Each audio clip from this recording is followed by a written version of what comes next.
So thanks for you guys for being on. We've been doing these Monday calls since um, this whole event happened, right? Whatever you want to call it, whether it's the COVID pandemic or the economic turmoil. But since all this stuff has been happening, we've started doing Monday morning calls, and we started off with some really legends, One Life legends, and we thought that because of the response and because of the value that people were getting on these calls, and also on our Saturday workshop calls, we decided to continue doing these Monday morning calls. So you can kind of pencil in Monday mornings, 9 a.m. Pacific, 12 p.m. Eastern. I think even if you're on, across the pond or catching us somewhere else, still should be a reasonable hour for you, but you can kind of pencil these in. And for the foreseeable future, we're going to be bringing on some great guides and experts for you guys to chat with. Upcoming, we have Phil Toll, which is not only one of Tim's personal coaches, but someone who helped Metallica through their journey and helped keep them together. He's credited with keeping Metallica together, and he's helped some of the greatest coaches and performers and athletes and in the world, some really household names that everybody would know. And he's kind of the performance coach behind all of them. He's going to be joining us, in an upcoming Monday morning. So you can kind of pencil these in, and we're going to be shaking them up a little bit. Those of you guys who are on our Saturday calls, our Saturday workshops, you guys saw that they were a little different than most calls and most past interviews or podcast recordings or whatever you guys have tuned into have really been one directional. But we've realized that given these circumstances, it's so important for everybody to have the opportunity to connect, not only in a large group like this, but also in smaller, more intimate groups. And so we're going to be leveraging breakout rooms and giving you guys a chance to just connect with other One Lifers on a just a regular basis. And so we'd encourage you guys to turn on your videos and turn on your cameras, and don't worry today if you didn't do your makeup or your hair. I know I didn't. I went into my closet and tried to find the first shirt that I could throw on, and so that I could be presentable. But we'd love to see your faces. And depending how today goes, it looks like our guest of honor is here. We're going to have some opportunities for you guys to interact and not only ask questions, but really share some things that you guys are learning and gaining from this whole thing. So thanks everybody for being on. I see some regulars. I see some new faces. So definitely welcome if this is your first time. And we're gonna try something new here. So I'd love, we're going to keep it on right now, but I'm going to turn it off in a second because I want you guys to really hear Jen's story and hear where she came from. But I'd love for you guys to just check in with where you're tuning in from. I know we had Dayton on the line. You see me today. I'm rocking my Angry Mickey sweatshirt because Disneyland is closed, and we're about a mile away from Disneyland. So I'm here in Southern California. I'd love to know where you guys are tuning in from. So just give me a state abbreviation or, area code or something like that to let us know where you're here from. Jen, good to see you. Thanks for hopping on. Yeah, Welcome. absolutely. Happy to be here. I was filibustering a little bit to give us some time here to get everybody on, but it looks like we have a great group, and I'm excited to dig in today. The title of the call, Jen, and I'm sorry I didn't ask you about this, but I was doing some research on Jen's, I believe it's on her website, and one of her taglines was success, happiness, health, money, and fulfillment. And there's some adjectives that I left out there that we'll probably get into, but that's what Jen's about. And those of you guys who know Jen, you guys can kind of see like that nails it on the head. And those of you guys who aren't familiar with Jen, you guys will be very thankful that you guys hopped on today because she's a lightning rod. She is a inspiration. She's a mom. She is a business owner.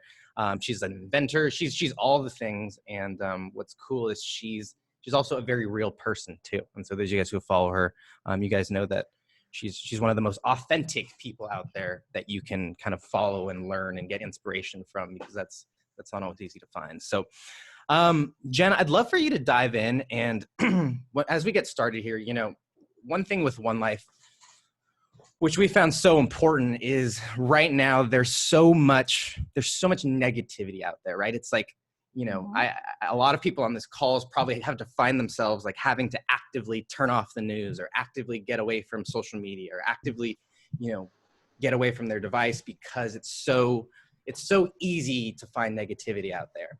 But a lot of people on the call are here because they want to go the other direction, and they know that there is, there still is fulfillment out there, and there is opportunity out there, and you can use this as a positive. So I'd love for you to share quickly, or however long you think would be appropriate. If you could take us back to your original story. You have a great story in terms of how you got started in business and the whole thing there. But then I'd love for you to also update us on how you've responded with all of your businesses and all of your ventures and your life and your family and things like that since this whole crisis has kind of ensued. So big question there, but kind of take the stage a little bit and shed some light into where Jen's been and where you came from, but then also a little bit about what you're going through as well right now as well, because I think that would be really valuable too. Well, first I'd like to thank you also for that very kind introduction. Authenticity to me is one of the most valuable assets we can bring to the table for everyone that encounters us. So I appreciate that. And you said lightning rod, and my nickname as a child from my family, especially the family that would come visit every once in a while, was Cyclone. So it's all in the same category, right? Hi everybody. So happy to be here with you all. I love the One Life community because there are so many authentic souls and people who are constantly looking to do good and make impact and stay in a positive zone, even when things might be a lot of noise around us that isn't as positive. So I am happy to share the energy space with you all today. When Tim asked me if I'd want to hop on, I was like, absolutely. Like, what a great hour. I use these hours, these interviews, to escape really all the bombardment of other things that are going on outside of us. And I think for everybody, being able to do these kind of calls and go into a community space of people looking to do good is one of the best things that we can do as a strategy for our mental and emotional health right now. But to give you some backstory for those who don't know, I grew up right outside of Philadelphia in a very middle-class area. It's funny because we talked about authenticity, and I'll hear that a lot when I'm traveling all over different places around the world, and people are like, you're just so grounded. And I'm like, I'm from a place where if you act bigger than you are, or bigger than, like, if your ego starts tripping, you will get put in your place in 2 seconds. So where I grew up, nobody acts better than anybody ever. And so being authentic is a critical pillar of who you are and present yourself as. But I grew up in a very middle-class family, and my dad grew up in a very poor family right outside of Philadelphia, this area called Chester. He was born during the Depression, so he was an older father at that time. And my mom was from Brooklyn, New York, sassy, mouthy Brooklyn, New York woman who was incredibly strong. She came to Philadelphia for a photo shoot for 17 magazine. And she had really kinky curly hair, and this is in the late 60s, and they tried to straighten her hair, and hair straightening was the new thing back then, so they hadn't yet perfected the formula, and my mom was a casualty of that, and all of her hair fell out. So she met my dad when she was bald. My dad was an attorney at the time in the DA's office and was the attorney that represented her. They fell quickly in love, had this whirlwind romance, and very quickly wound up married. Once my mom found herself married, she found herself also in a situation where she realized that she had married a highly functioning abusive alcoholic. So in the beginning of the romance, it was fun and it was charismatic, and exciting. But then when the reality set in, she found herself in a situation that was very challenging. My mom, as I mentioned, she was strong, so she was also a fixer. I know a lot of people on here know what it feels like to be a fixer.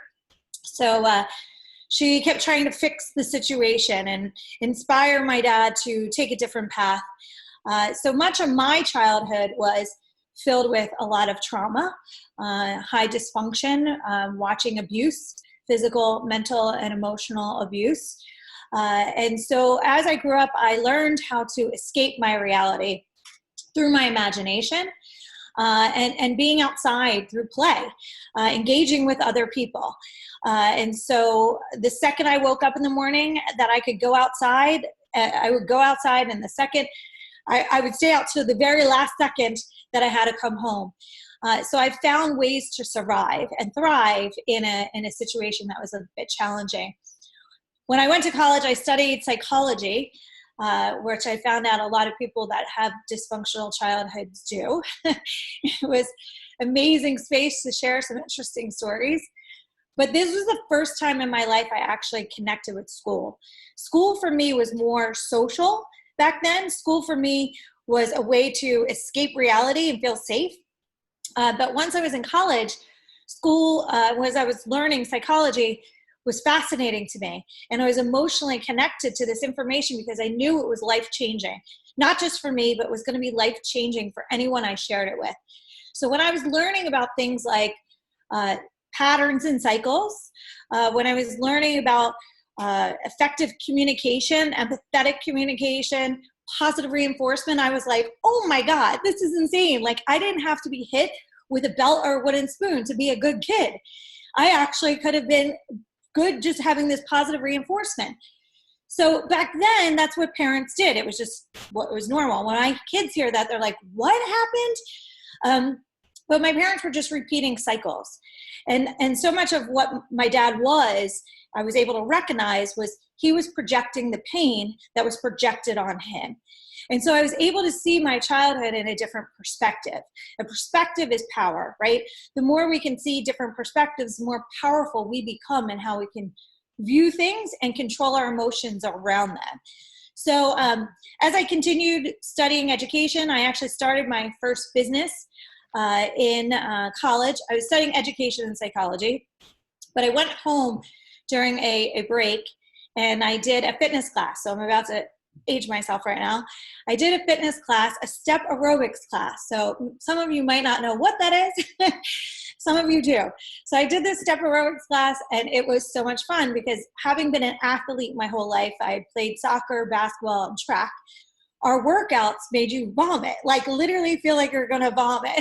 So this was like a workout where I felt excited and energized and I didn't feel nauseous afterwards. So when I went back to college, I went to the administrators there and I said, hey, I would love to start this group fitness program. I went to get a certification and they gave me 100 steps, a boombox, and a space. I forgot to ask for a microphone, which is why I have a raspy voice still to this day. But I started this business without even realizing I was starting a business because I basically was passionate about something that I wanted to share with everybody else. So this was a pattern I, now looking back, started to realize about myself. When I became passionate about something, I didn't want to ever just keep it for myself. I wanted to share it with everybody else. And so I started this business by default. The first class, I was thinking, oh my gosh, what if no one shows up? We've all been there, right? We launch a product or we launch a book or an event. We're like, what if no one shows up? So luckily for me, almost everybody showed up. And I had about 100 people banging into each other and doing grapevines in the wrong direction, stepping over their steps the wrong way. And it was euphoric for me. And I thought to myself, at this moment was a Polaroid type moment, those moments of your life where you just capture and it's clear. I can't believe I created this. This is amazing. And I had this high, this very clear high that became the standard of how I wanted to live my life from that moment forward. And so that sensation, that high, was something that was really clear and profound. And so every time I would do my class after that, I'd feel that same high, that same excitement, that same fulfillment. And I believe that's very much of what led me down this path of continuously being an entrepreneur, starting new things, and continuously evolving with not as much fear of rejection, but the fear of not having that feeling of fulfillment. So fast forward, after college, I became a national level fitness competitor. I started a gym in Wilmington, Delaware, and followed my passion for fitness, which at that stage was a very new industry. My dad was like, how are you going to possibly make money? Which I had no idea how I was actually going to be making money. But I knew if I followed my passion, I would find and figure it out how I was going to do that. So becoming a national level fitness competitor, I would be traveling the world with Reebok on the aerobics performance team. And these conventions back then were enormous. There were thousands and thousands of people that would convene at these conventions. And there would be speakers from all over the world. And it wasn't just health and well-being. It was also mindset. All the mindset trainers would convene there because so much of physical fitness is mind over matter. And so a lot of these experts were teaching people how to really use your brain to override pain, right? Because that's what that accelerating in that physical arena to not give up is so much of that thought process. So I would hear these speakers, I'd sit at their feet, and I would just absorb everything. Many of them I would hire as my mentors, which became a very valuable strategy to me growing up. When I would recognize that somebody had something or knew something that I needed to know or wanted to know, I would immediately hire them as my mentors. Mentorship is so incredibly important because it accelerates your ability to learn and acquire knowledge and a talent and a skill set. So why would I want to figure it out for myself and take a long time if I could just go to a source that could direct me quickly, and then I could get to where I wanted to go to get to the next level? And so that became an enormous part of my strategy on my journey as an entrepreneur, is hiring mentors who are smarter than me, who accomplished what I wanted to accomplish along the way. But what I really learned at this time of my life is when you control your mind, you control your life. When you control how you view the world, you control how you feel about the world. And to fast forward to where we are today, as Hector said, there's a lot of things going on, and a lot of things are out of our control. But the one thing in your control is your perspective. You get to choose how you view the world every day. And I always say to my clients and my students, is it hurting you or helping you? Is how you're viewing things hurting you or helping you? Is how you're choosing to feel about something hurting you or helping you? Because you still have the choice to change that view and perspective. And so that was one of the most important and valuable things that I learned throughout my journey. From there, I continued launching companies, many companies, doing things that people thought were pretty audacious and really cool. And for me, it constantly became this test of expansion. I kept starting new companies and investing in new companies because I wanted to continue to expand my potential. And we never expand our potential when we're comfortable. You only expand your potential when you're pushing your limits, when you're growing, when you're evolving. And so for me, becoming a serial entrepreneur wasn't just about starting business from a sense of capitalism. It was about me continuously transforming into my best version self. Entrepreneurship is a journey of self-transformation. Entrepreneurship is a journey of self-transformation because as an entrepreneur, you are forced, if you want to be successful, to look in the mirror every single day and call yourself out on your limited beliefs, on your self-sabotaging behaviors. And if you don't do that, you're never going to achieve the goals that you set out for yourself. So for me, becoming a serial entrepreneur was always about getting uncomfortable. My mom had this saying, about being comfortable. She was like, learn how to be uncomfortable all the time. She'd say, be comfortable with being uncomfortable. And that really became part of who I was. That programming at a young age became so much of who I am, because now I'm uncomfortable when I'm comfortable. That makes me really uncomfortably comfortable because that means I'm not growing, I'm not expanding, I'm not evolving. So times like this, while they're challenging and there's obstacles, and listen, I was in the middle of a book launch tour. I was in Asia in February into the beginning of March, touring all over in the midst of all this unfolding. And as I got back to the United States, I had one more stop in Mexico, and then everything shut down. And I had 40 speaking engagements and book signings between March 15th and June 30th canceled already. I had another 65 lined up for the rest of the year. In September, October, and November, I had over 15 a month.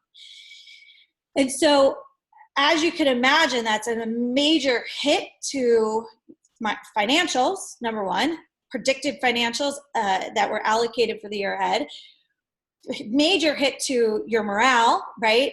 A major hit to what we, for 1 year last year, for those who haven't launched a book yet, there's a lot of effort and strategy planning that goes into a book tour way in advance of the book tour. And so all of that was kind of just stripped away. And I had a choice of either being angry and defeated and giving up, or saying, okay, let's adapt. How are we going to adapt? And that's really what it's been about. I mean, even my publisher was like, Jen, this is like never seen time before, because we had shipped our books to Amazon, and Amazon was no longer even taking new products or any products that were non-essential products, right? So here now our books are sitting in this warehouse and they can't even get on the platform. So there were definitely obstacles, but I always say that there's opportunity in obstacles. And if I don't look at it that way, I'll stay into a place that hurts me more than helps me. So how do I adapt? I do more online things. I look at the positive of the online experiences instead of thinking about what I'm missing, going to different events. How can I connect with people more richly and deeply online through events like this? Or, a positive is I also am a corporate trainer, and a lot of corporations wouldn't do virtual trainings. They were really resistant to virtual trainings up to this point. And I would get upset about it because I'd say to them, it's silly for me to fly all the way to the West Coast for 48 hours when I can literally charge you less and do it right through a computer, and you'll feel me, you'll see me, you touch me. They were just set in an old paradigm that I needed to be there. So the positive is a lot of those companies now will allow virtual training. So there could be an opportunity to really leverage that and crank out more trainings and touch more people's lives because I'm traveling less. So the real goal during this time period is to see that there are obstacles, but there's opportunities in every obstacle. And the more we test our brain, the more we challenge our brain to see these opportunities, we work this muscle in our brain. It's just like when you work out. If you keep going into the gym and you do the same workout every day, your body will not change. It won't change. It will plateau. If you're doing the same thing, you're going to get the same results. And so the same thing is with our mind. If we are not challenging our mind and making our brain uncomfortable, those times where you're trying to figure out something new and you want to shut down, it's because your brain's uncomfortable with this new thought process or this challenge to expand. And that is where growth happens. And by the way, growth equals happiness. When you're growing, you're happier. When you're staying in a place of complacency is the thief of passion. Complacency is the thief of passion, but most people think if I could just be complacent, I'll be happy. The opposite is what's happening. And so when our brains actually have to be challenged like this, we become smarter. We become more strategic. We become more creative. Creativity is your unlimited capital. So the more creative you are, the more capital you can create for yourself, right? So in mindset training, a lot of my mentors would make me do this exercise. I'll give you an example of a couple of them. One of my mentors when I was 28, he made me for 1 year do this exercise. It was kind of a mind trip, but I'm so grateful that I did it. He made me question everything for 1 year. Question everything. And I had a journal about it. Why is a chair a chair? How could that chair be different? How could it be more functional? Why is it just that way? Could it be another way? Or why is a fork a fork? The person that created this fork knows a fork could have been a different way too, right? You guys all know the spork that was created from the fork, the spoon fork, right? That man was questioning, why is a fork a fork? So I, for 1 year, questioned everything. Now I cannot not question everything. I question everything, which is probably annoying to some people, but I don't take anything for what it is without exploring what else it can be. And that's where your capital is unlimited when your brain works like that. Another thing is I'd have to do these creativity exercises. So my mentor might give me a pen and say, tell me 100 ways that pen can be sold. Tell me 100 ways that pen could be different. Tell me 100 ways you could market that pen to a different audience. All of these exercises that obviously you're going to put 5 or 10 things down quickly. Where your brain is actually growing is when you get stuck and you're like, really stretching that creativity. And that's where you can actually start to expand who you are, expand your potential, and see times like this as an opportunity. I find it actually pretty exciting because whenever a crisis happens, behaviors change. And in behavioral change, new trends happen. So right now, there are going to be a lot of entrepreneurs who are seeing the behavioral changes happen and predicting the trends before everybody else sees them. They're like the people that created Airbnb and Uber back in 2009 and 10 during that financial crisis. Identifying things are changing. A lot of people lost their home. A lot of people skinned their backs in real estate. So how can we adapt around? How can we make real estate our asset, right? How can we actually make money off the home that we have if we want to? All of those behavioral changes created entire new economies, entire new categories of economies. So that's what's happening right now. And a lot of people are so focused on what's wrong that they're not saying, I don't want to hear the noise of what's wrong. I want to be focused on what I can expand to. Where's the opportunity here? What's the behavior trends, the behavioral change that leads to a trend that's happening right now that I can add value to? Where's my value to add to these new behavioral changes? And that's how I view this time. So it's exciting. As much as, there's obstacles, there's still excitement. And one of the things I teach in the MORE method is focus on more of what's right than wrong, and you'll get more of what's right than wrong. What you focus on expands. And so if you're focusing on what's wrong, that will be what you're seeing and feeling and living. But if you're focusing on what's right, that is what will expand and what you're seeing, living, and being. So where your focus is depends on where your outcome of this is going to be.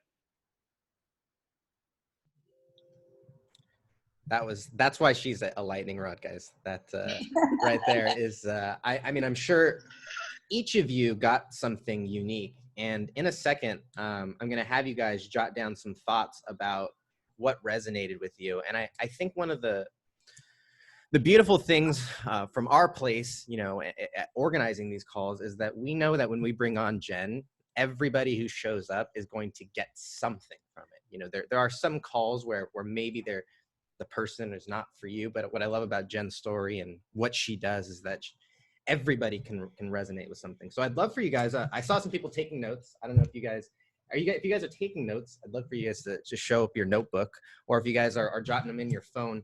We're going to take just a minute to jot down what resonated for you. And then we're going to go into some breakout rooms for just a few minutes. It's just going to be short, where I want to give you guys a chance to just share what you connected with. So we'll take 1 minute or so just so you guys to jot down some thoughts.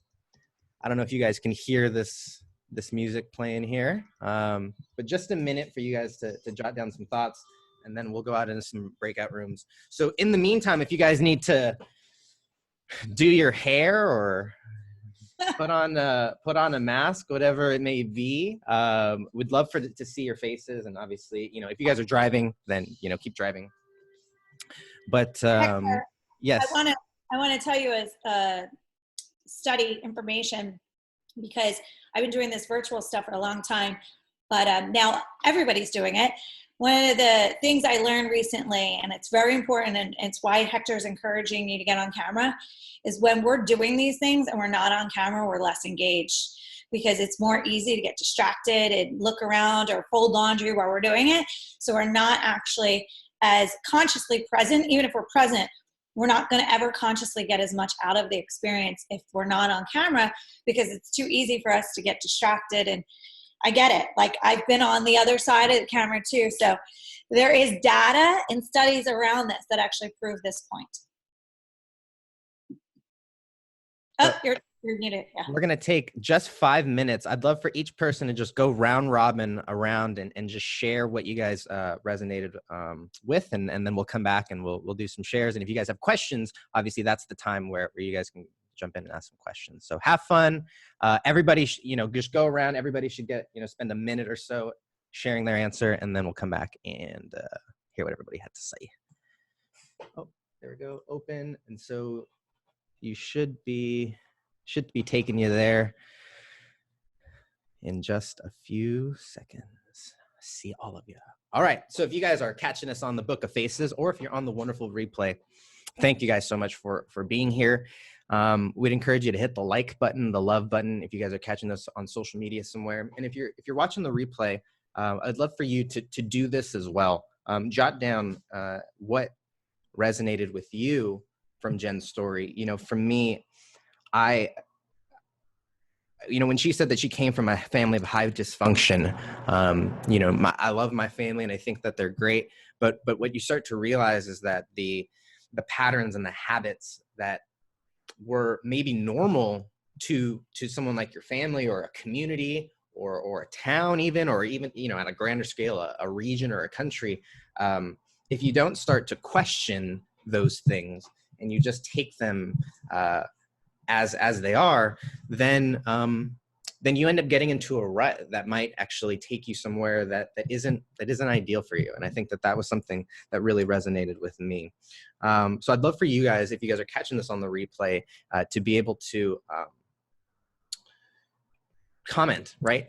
Leave a comment and share with the community what stood out to you. What was the nugget of gold that you're going to take away from Jen's story as well? So if you guys are catching this on the Book of Faces, we'd encourage you guys to come and join us on the live Zoom call. You just go to onelifefullylived.org/join. And you guys can also catch all of these replays in the One Life Network. And so some of you guys are a part of the One Life Network. If you go to onelifefullylived.org/network, it will actually take you there. And so what it is, it's a whole community, and it's a whole place for you to be able to, so if I go to onelifefullylived.org/network, it'll actually allow you to be able to browse a bunch of different information. It'll actually be able to give you the opportunity to watch all of the replays. I'm not sure why my internet's not working here, but you can browse all the replays from past calls. You can go in and connect with other One-Lifers. You can ask questions. There is a host, a whole Netflix-like archive of talks and trainings that you can use to your benefit there. So go in onelifefullylived.org/network. It's free to join, and then you guys can come hang out with us as well. One other quick note is that if you guys are not signed up for Wednesday's training, so if you're catching this live or if you're catching this the week of, we have a training May 13th with Tim Rode. He's going to be going over a roadmap map mastery, and it's really how to find fulfillment while creating the life of your dreams. And so that's going to be on Wednesday, May 13th at 5 p.m. That training is free, again, to join. So we'd encourage you to come in and get registered for that. In order to get registered, just go to onelifefullylived.org/mastery, and we'll get you signed up there as well. Okay, so guys, we're going to be coming back and hopping back in the next several minutes here to hear what some of our community and some of the people who were on the call thought and resonated with Jen's talk about. And so if you guys are catching this on the Facebook, come join us. It's onelifefullylived.org/join, and you guys can hop on live. And it looks like everyone is hopping back. Thank you guys for coming back and playing full out. I appreciate it. We're going to have, looks like, oh, we still got some time. So you guys are the early people. You guys were the ones who in school always finished up early and, always cleaned up your table and made people like me look bad because my desk was always a mess.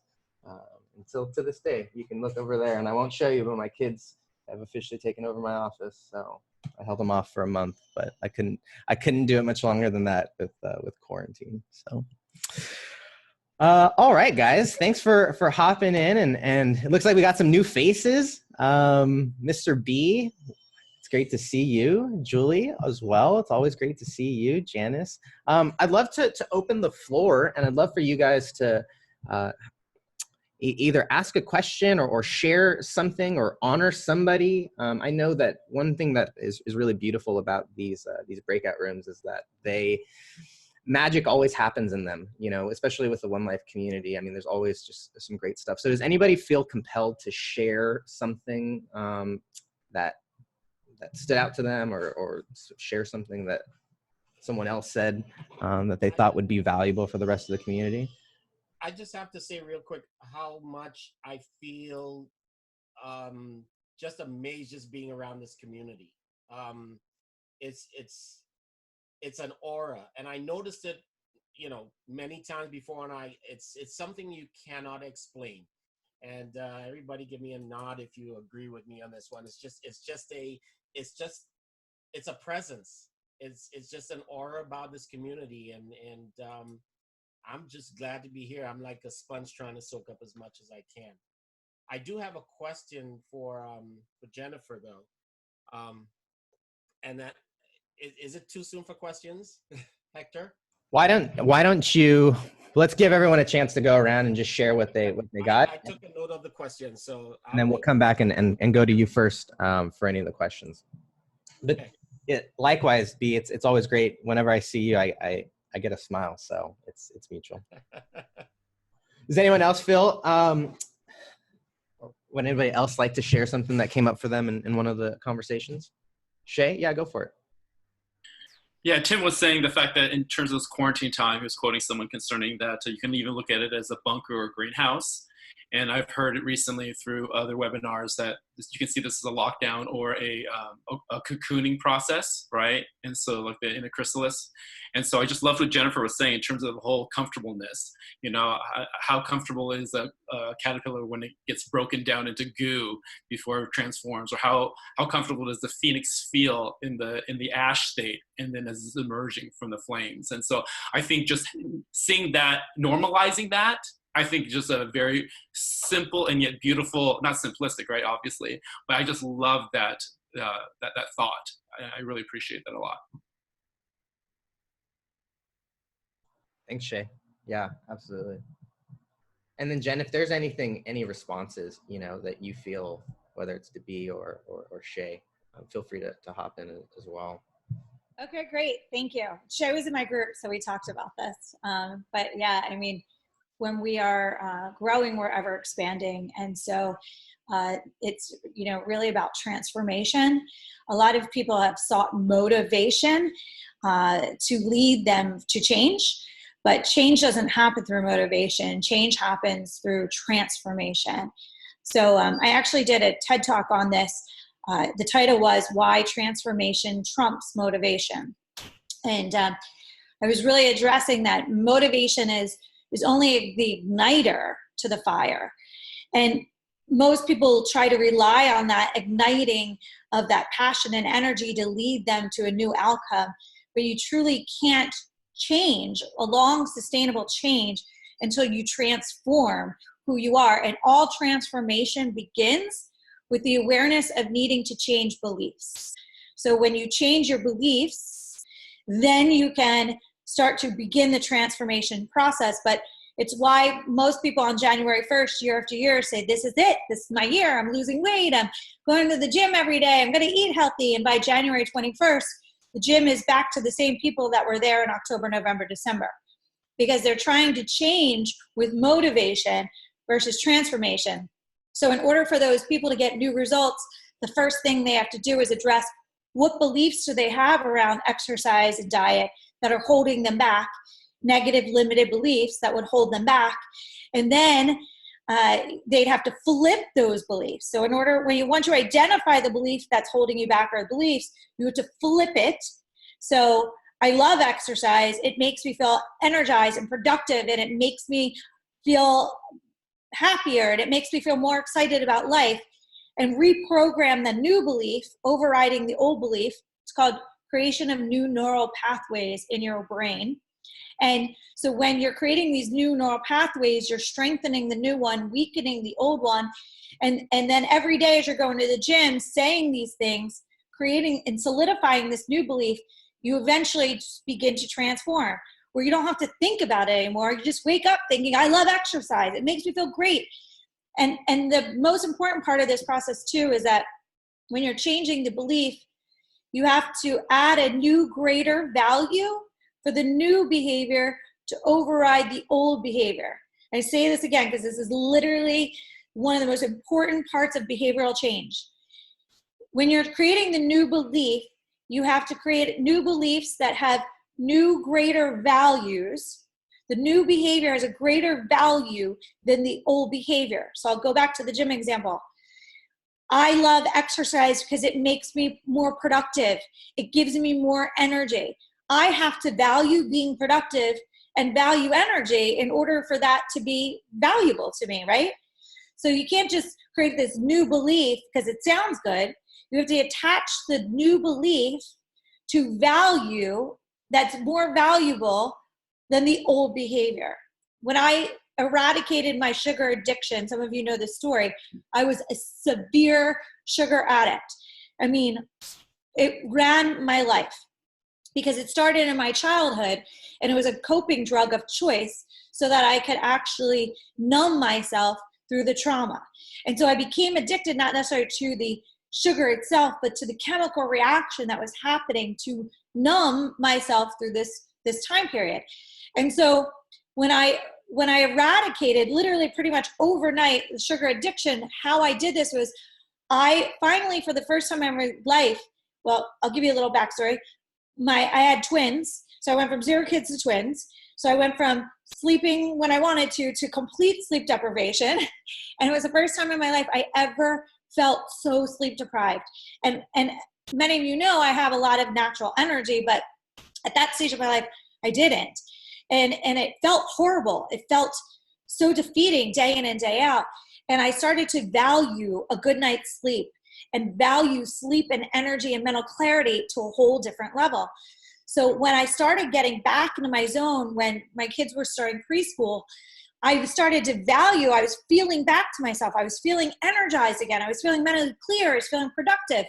And I went to their school one day for a Halloween party, ate the icing off the top of a cupcake, because that was my favorite thing of all my sugar things.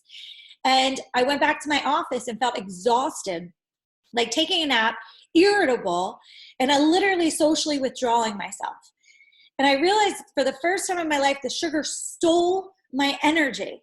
There was a new awareness. This sugar stole my energy and mental clarity that I was so valuing earlier that day. And so when I was younger, remember, the sugar was my friend. This now shifted to the sugar's my foe. And now I identified the old belief and I flipped the new belief. And the new belief looks like this: nothing tastes as good as my good energy feels. I realized that sugar was only on my tongue for a few seconds. There's nothing that tastes as good as the sugar for a moment's high. I mean, nothing that feels as good for that sugar to steal my energy. So nothing tastes as good as my good energy feels. My value statement was around my energy. So anytime I was tempted to eat the sugar after that, I would say, nothing tastes as good as my good energy feels. Eventually, I just eradicated that old belief and the new belief resonated. So if you put a table full of sweets in front of me right now, I would look at them and I think exhaustion. I don't have time to be tired. So I literally broke an addiction almost overnight by flipping the belief with a new greater value attached to it. That's part of the secret sauce, the new greater value. Hopefully that's impactful for everybody, because that to me was one of the biggest things in understanding human behavioral change that most people are missing when they're trying to make change. Yeah, that was great. I'd love to leave it open for anyone to respond to either what Jen said or you know, Can I mention something really quick? Is that cool? what? Yeah, as long as there's nobody else who wants to share. Yeah, that's fine. A few minutes. I didn't see anybody else in mute, so go ahead, Shay. Yeah, absolutely. No, just that term flipping. I just think in terms of like flipping a house, like maybe it's just a house that's just the value is not as great, and so by flipping it, you're increasing the value. So I just love that terminology you use. Oh, that's a great visual. I might steal that from you, but give you credit for it. That's a great visual. Thanks, Shay, for that. Was there anyone else who wanted to? Interesting, because if you think about it, we are like a fixer-upper. You know, sometimes we're Yeah, we're always a work in progress. yeah. I'll share. It's good to see you again, Jen, by the way. I loved how you said that growth equals happiness, and that also you mentioned how growth can be the most painful, situation that you're in, because our brains are really designed to keep us in safe, secure mode and not expand, because you might get eaten by a tiger if you expand. So but I really loved that complacency is the thief of passion, and growth equals happiness, and that there's that stage where when you're questioning things like the fork and your brain stops, it's struggling because it has to expand a little bit. And that struggle phase is what happens right before growth, and then what happens right after is happiness. You're not happy when you don't grow, but yet we have this primal thing that kind of holds us back. Yeah, absolutely. Our brain wants us to survive, right? So it does not like us to really feel uncomfortable. What's interesting is how I really came to that conclusion was looking back when I was a child. I was naturally creative, and I went to Catholic school my whole life, which this is not like a knockdown, but it's a real thing. Creativity wasn't embraced. Uniformity, that's why we all wore uniforms. Uniformity is embraced. So it was not valuable for me to exercise and express my creativity. But where I went to college was a creative arts school.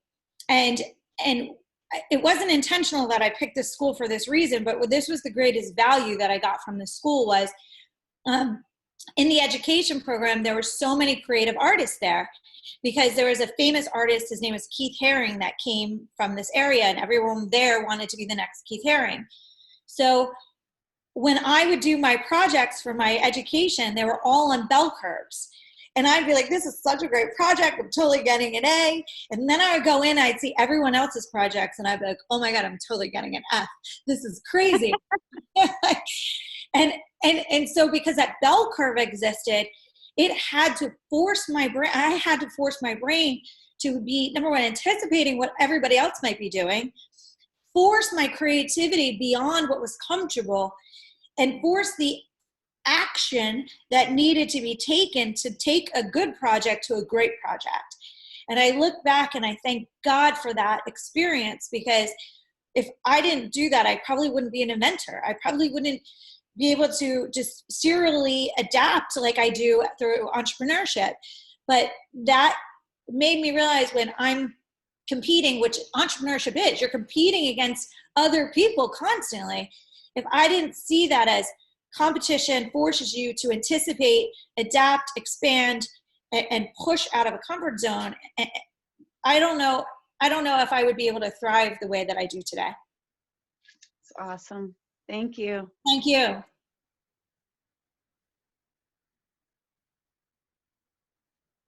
So Jen, I'm curious.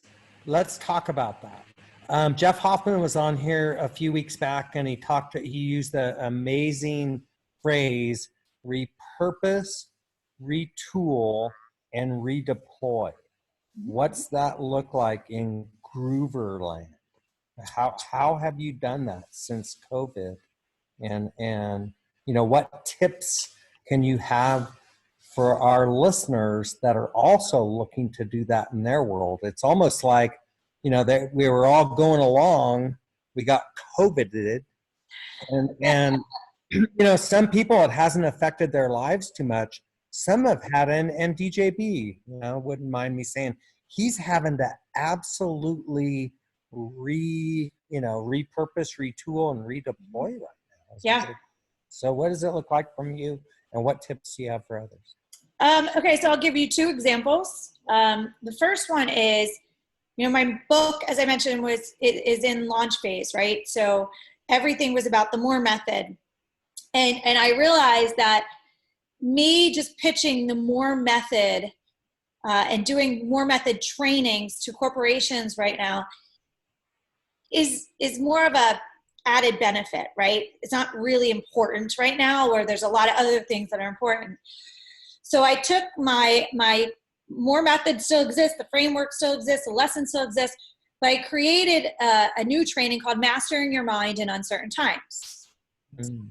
So I made it relevant to today. I made it necessary for this moment. I made it not just a nice added bonus, but an imperative thing. So when I sent out that one sheet to all the different companies I work with, and I said, hey, listen, I know that people are in a fear zone right now. And in a state of fear, we all constrict. And I know that you want your employees and your vendors and all of your other business alliances to stay expansive right now. This is one of the best gifts you can give them, is teaching them how to master their mind and stay innovative and relevant, and see this as an opportunity, not a sentence. You're going to be adding so much value to their lives. Instantly, I would get emails back booking for these trainings. So again, it's still the MORE method formula. The framework is still the same. The lessons are still the same. I just adapted it to be relevant to what's happening today. So that was one example. Another example is a client of mine that I'm working with. They own co-working spaces. Co-working spaces are getting hit really hard right now. All of a sudden, he had, in just one of his spaces, 1,000 members paying, $100 and some a month, and that just all goes away. But he still has the mortgage. He still has all the other different aspects of overhead. So he had to figure out, how am I going to continue to add value to these people's lives? So he had always desired to have an online education platform, but it was always kind of like, I'll get to it when I get to it. Well, all of a sudden he had to shift and go all in to this education platform. And then he also did something we worked on, which was really cool, is this barter community. So recognizing a lot of people are tight on their capital and cash flow right now, he took his community, because that's what so much of co-working spaces are, communities, the values of the community, and he created this barter community where it's like, I might need a new logo, and instead of spending $500 for the logo, I barter my service with somebody who could create a logo for me. Or he even took it further than that and said 1 for 1, because I might not have something to give back to that logo person. Somebody else. So it's almost creating like a pot of bartership. So other people are figuring out what their dollar value of that service is, and all bartering exchange in this community. So everyone's getting what they want by giving of their value, their service, a value, but the cash flow is the exchange of what the service is, and people aren't having to come out of their pocket in order to keep building their businesses with these services that they need. So that was really fun to watch unfold, and very much, as you said, the greenhouse, not the bunker.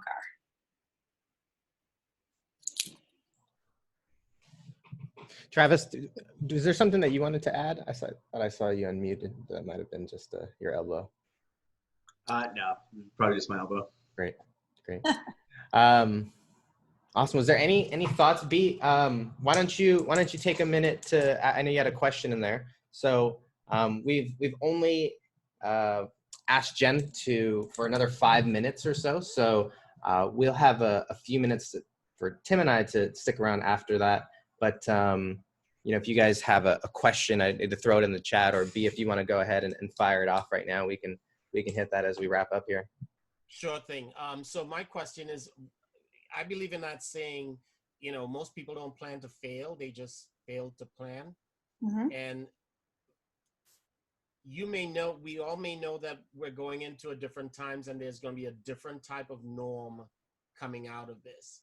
How do you start with coming up with a plan to address, to find clientele out there, or building a business?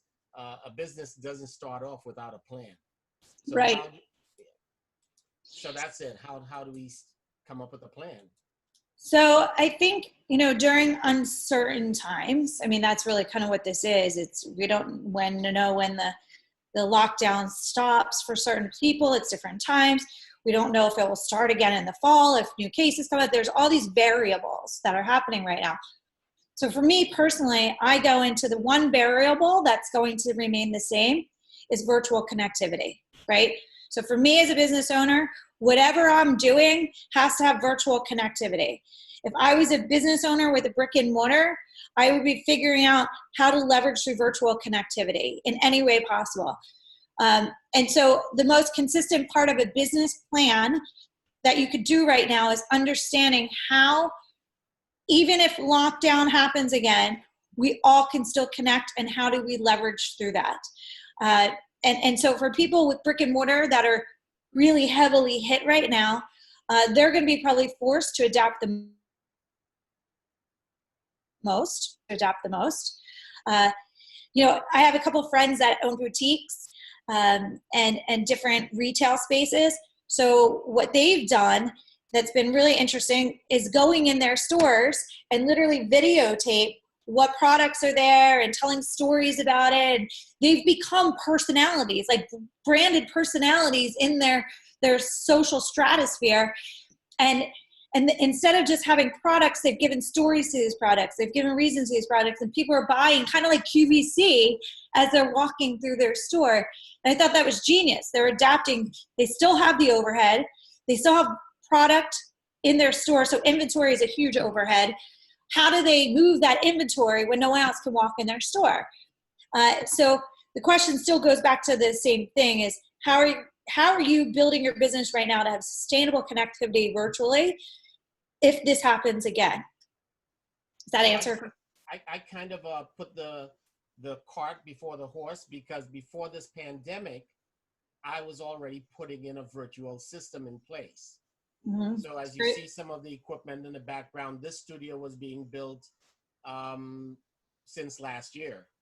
And I didn't have to go out and purchase. I already had all the equipment, but now I have everything in place, and I don't know how to put a business or build a business around what I already have in place. So I'm already virtual ready to serve in many different areas. It's just now trying to build a business plan to match what I have. So I kind of did it backwards.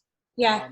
And this was because of potential clients that I had, that I put it in place for something that I foresee.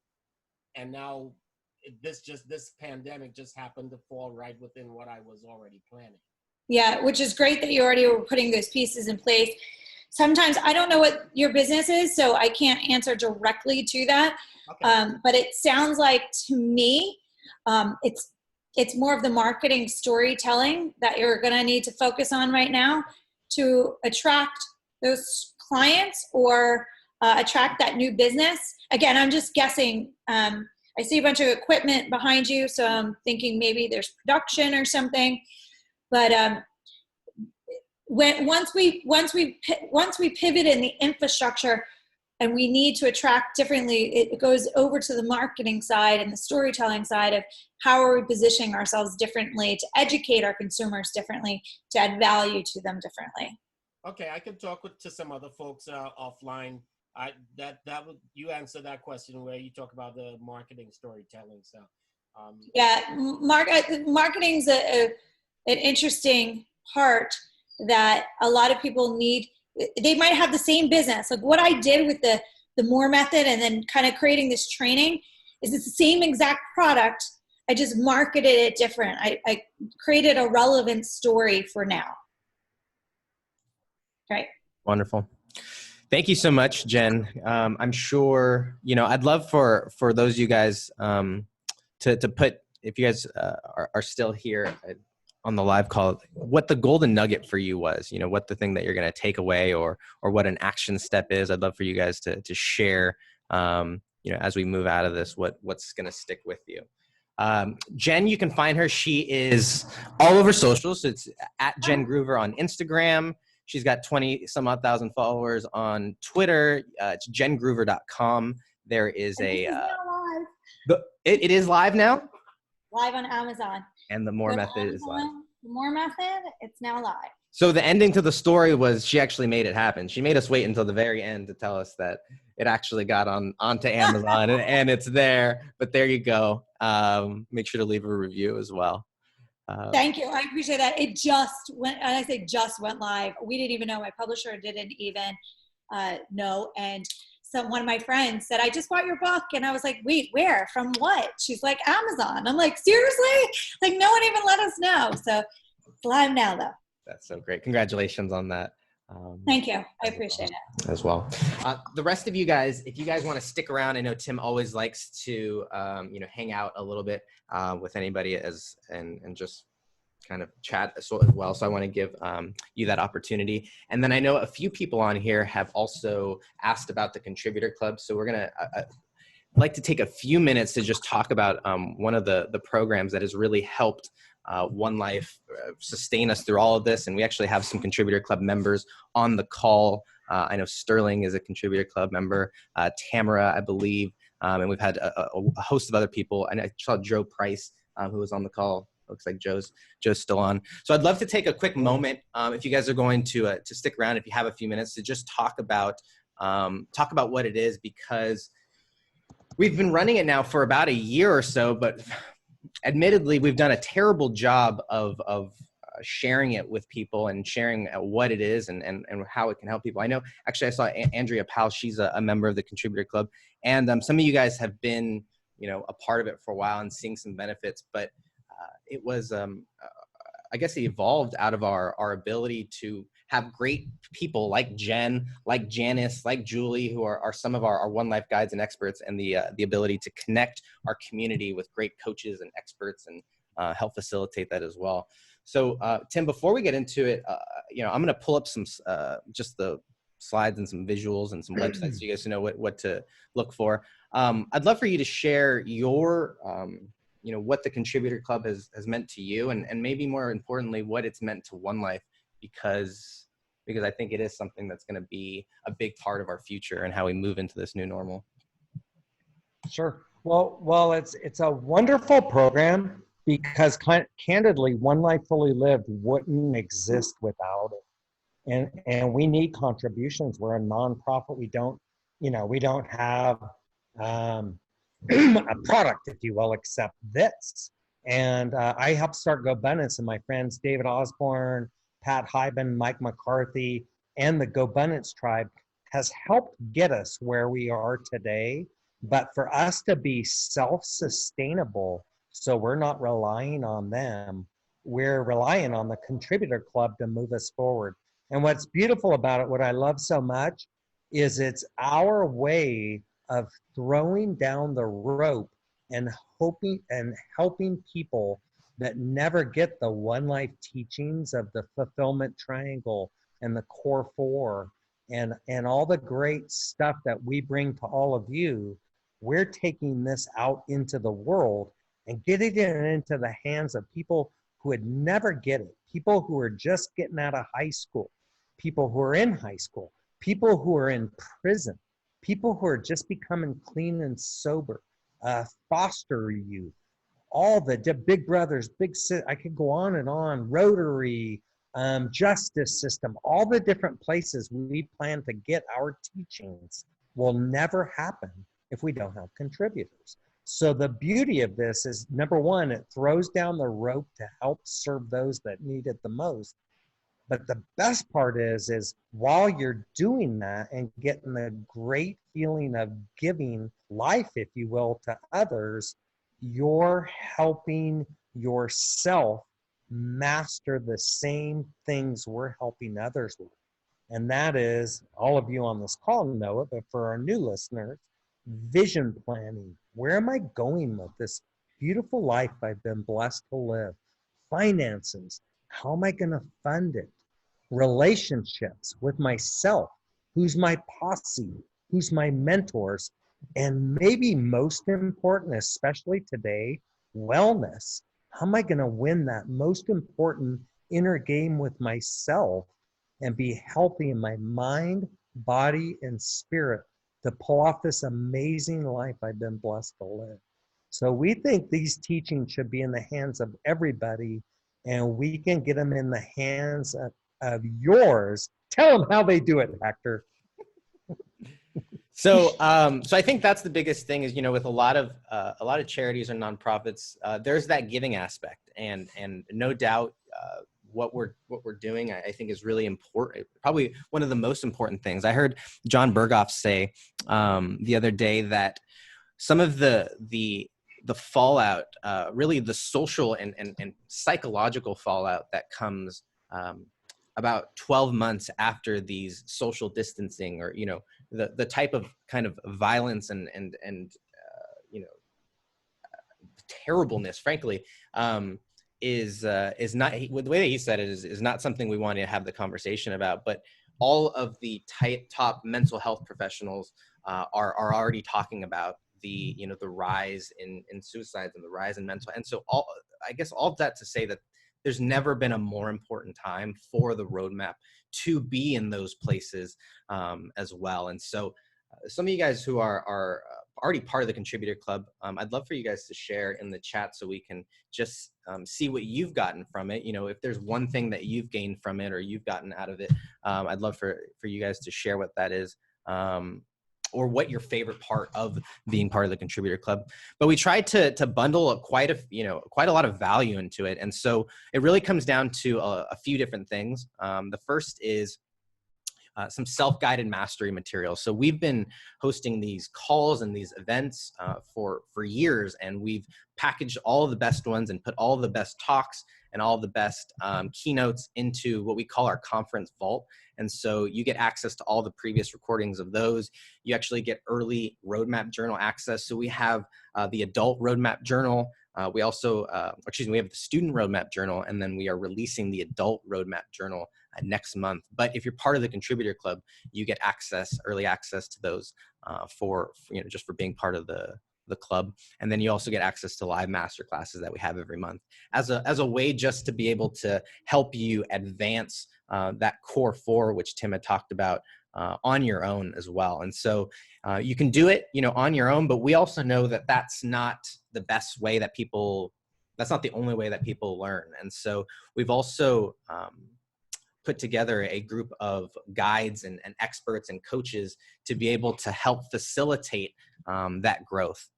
A lot of you guys are already working with coaches, and so you guys kind of know the value of that.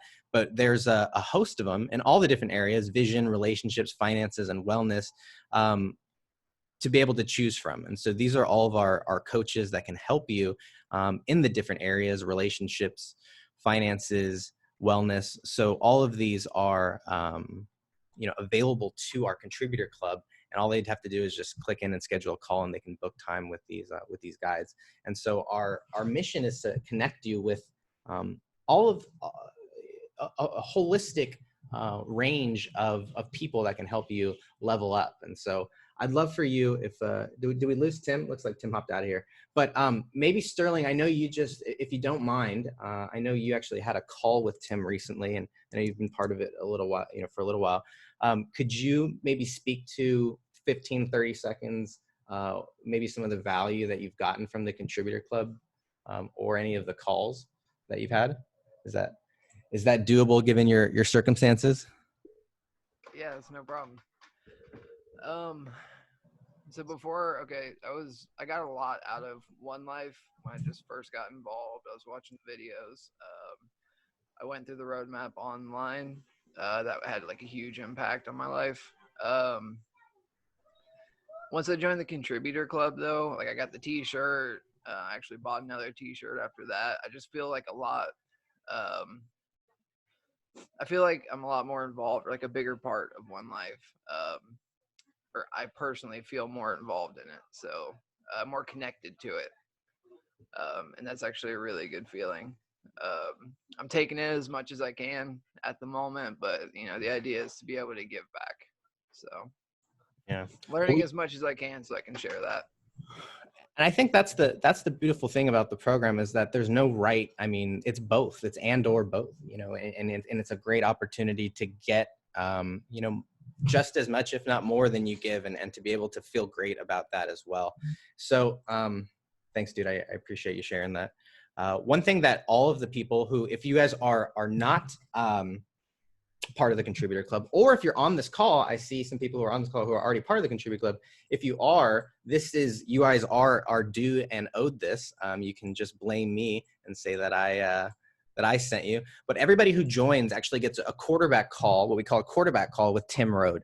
And it's basically where he, helps you to create this roadmap.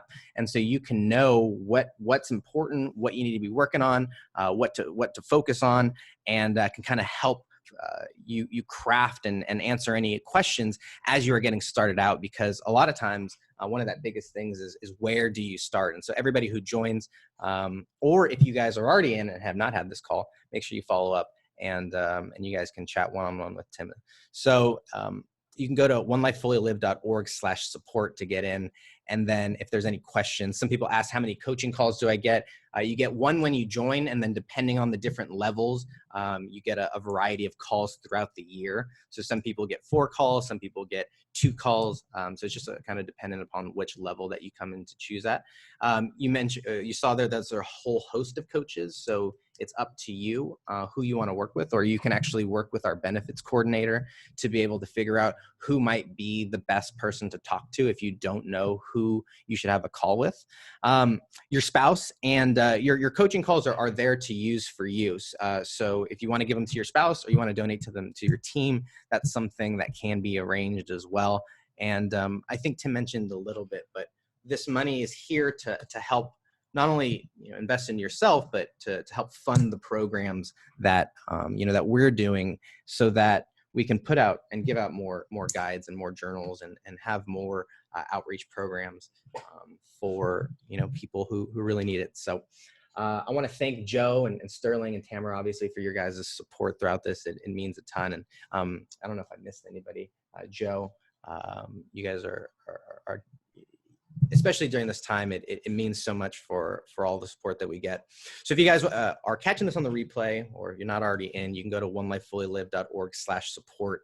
And the basic level is $49, and you guys can get in, get all the info that you need, and there's no obviously commitments or contracts or anything like that. So Hector, thanks for that. I didn't know how to get the support area. Yeah, if you email benefits@onelifefullylived.org, we actually, you might have chatted with her, Alexandra. That actually goes directly to her, and okay. she's our concierge. Is kind of the way that we get questions. How do I do this? Where do I get this? Who should I? All those kinds of things. She'll get right back to you. And benefits@onelifefullylived.org is the email that will go right to her. Okay. I can get her through the Mighty Networks also. Yep. Absolutely. Thank you. Yeah, absolutely. I guess one other thing that we didn't talk about is just the connections and the network, that Tim tries to introduce you to. What's nice is you also get what we call Tim and Friends, and all of his people that believe in what we're doing. A lot of them have donated their time, and they're not necessarily on that list of coaches, but similarly, Joe, if you reach out, there might be someone more ideal that's not on the list there that might make a bigger impact for you. So I'd encourage you to follow up with her and see if how she can help. All right. Well, in my mind, I said that I would not go past 10:15 Pacific time. So I want to thank all of you guys, Joe, Cindy, Mr. B, DJ, always DJ B in my heart, Shay, Sterling, Tamara, for sticking with us and being here and being part of the Contributor Club. You guys are doing more than you know. So So we will see you guys. We have a Wednesday call. I would encourage you guys who are in the contributor club. Tim doesn't do necessarily a lot of just. He's a very humble person, but we try and get the goods out of him. And so on Wednesday, we're going to be going over a full a roadmap mastery call that frankly has never been recorded, because I told him that we haven't had a training that kind of gives the full view. And so it'll be great for you if you feel like that would be helpful, or it might be great for someone to introduce them to what One Life is all about. And it'll be, kind of one place where they can go and get it and understand what the teachings are and how to do it and all that kind of stuff. So that's on Wednesday. Check your emails, the Mighty Networks. We try and do a good enough job of telling you when things are, but we don't want to bombard you. So if things are not getting through, reach out and we'll try and find an easier way for you guys to get notified. Enjoy your guys' Monday. Joe, Sterling, everyone. See you guys later.